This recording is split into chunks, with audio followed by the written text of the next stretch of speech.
J'espère que vous allez bien. Si vous souhaitez soutenir la chaîne et ne rien rater des Clash Scoop et des Love Stories à venir, n'oubliez pas de liker cette nouvelle vidéo et de vous abonner en cliquant sur le bouton s'abonner. Bonne vidéo à toutes et à tous. On s'était arrêté à la fameuse prise d'otage sur Paul Pogba dans un appartement avec des amis à lui qui lui reprochaient de l'avoir protégé, qu'il n'avait rien fait, qu'il n'avait pas aidé, etc. Il s'était fait braquer. La personne avait sorti un enregistrement téléphone pour l'enregistrer, pour lui faire dire des trucs sur Kylian alors que Kylian ça n'avait rien à voir, etc., etc. Ça lui avait demandé 13 millions d'euros pour 13 années de protection. Suite à ça, Paul décide d'accepter verbalement, de dire ok, vas-y, t'as vu, sous la menace d'une arme évidemment, donc ok, vas-y, je vais payer, tu vois. Suite à ça, Paul s'en va, et quand il s'en va, il récupère sa mère avec lui et il appelle ses frères. Dans ses frères, il y a Florentin et Mathias. Florentin, lui, il joue, je crois qu'il joue en Inde. Donc lui, t'as vu, sauvé déjà, il a l'autre bout de la planète, vas-y, oubliez-le lui. Tu vois ce que je veux dire? Et il y a sa mère qui est encore là, qui récupère sa mère et il s'enfuit.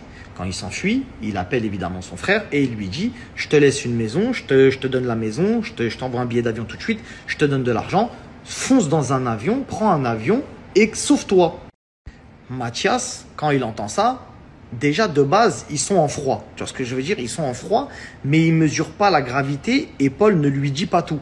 C'est-à-dire qu'il ne lui dit pas tout dans les moindres détails, etc. C'est-à-dire qu'il est un peu flou, il lui dit hey, « frérot, c'est dangereux, vas-y, sauve-toi. » Machin, t'as capté, il y a ça, il y a un tel, il lui donne des noms, il lui dit t'as vu là c'est chaud, etc.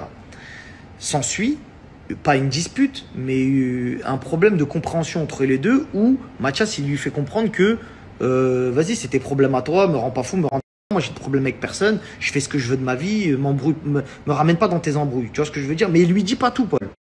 Ce qui fait que vous êtes face à des preneurs d'otages, des voyous, entre guillemets, une équipe qui demande de l'argent à Paul, Paul accepte, donc l'équipe se mentalise en mode ça y est, nous tout est réglé, et Paul qui s'enfuit et qui bien évidemment ne paye pas ces gens-là, c'est évident, tu vois ce que je veux dire, base. Il reste qui? Il reste Mathias, donc Mathias se fait braquer à son tour. Suite à ça, d'ailleurs c'est pour ça que Mathias écrit dans les tweets, oui, j'ai failli mourir à cause de toi, par ta faute, t'es parti lâchement, tu n'as pas aidé ta famille, etc. Je t'ai demandé de l'aide, mais tu ne m'as pas aidé, etc., etc. C'est en référence à ça, en référence au fait qu'il se soit fait attraper, ça l'a braqué, et qu'en gros, Paul, il laisse son frère dans la merde sur des problèmes de Paul. Tu vois ou pas ce que je veux dire?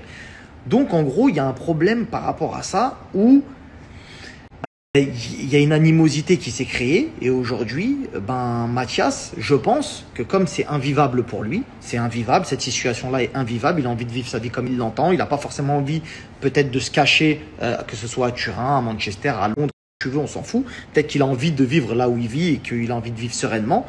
Et en ayant appelé son frère et en n'ayant pas de réponse, a décidé de passer à l'offensive médiatique, à savoir les réseaux sociaux. Et bien évidemment, aujourd'hui, on voit l'impact que Mathias a sur les réseaux sociaux par rapport à son frère. Donc voilà, c'est la fin de cette fameuse histoire incroyable de la famille Pogba. Si il est nécessaire que je reprenne la parole, je la reprendrai pour vous expliquer s'il y a des éléments qui arrivent entre-temps, etc., etc.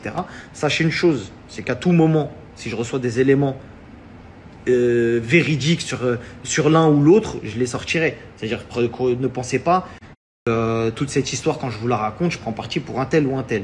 Moi, je suis là pour raconter des vérités. Je suis surtout pas là pour accuser des gens injustement, etc. Ce que je vous ai dit, pour l'instant, c'est avéré avec preuve, etc. Jusqu'à preuve du contraire. Tu captes ou pas? Donc voilà la famille.